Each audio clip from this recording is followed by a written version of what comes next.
All right, guys, time for the devastating low kick, and this is one of my personal favorites. I love legs, I love kicking. So we got a strike shield now. These strike shields are solid. Now, again, how we put this on the leg, so just from the front of the camera, no, keep facing the front, we're going to put it like this on the side. Okay, now hold it with this hand, Kevin, and put this hand on top there, like you're sitting in the armchair. That's it. So this is a great way to hold it. Make sure you keep your fingers on the top out of the way of any shin bone. Leg always bent. Never lock your legs out when you're holding the pads. Right, face me, Kevin.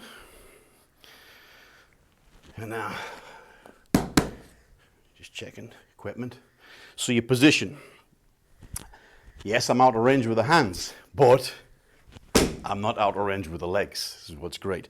So we have to pivot. If I keep kicking like this, I'm going to get an injury in my knee or my ankle. It just feels awkward. It doesn't feel comfortable at all. So as soon as I pivot, it feels great. And you feel your whole leg going like a samurai sword, straight through, baseball bat, boom, straight through that leg. Now again, when you execute the kick, it's very important to exhale. So you can, through your nose, through your mouth. In Thailand, they use a word called etchi. So when they kick, give you an example. Exhaling, position, position. You're watching your target,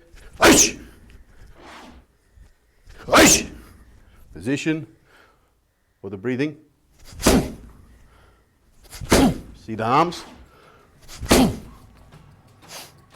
Through the mouth.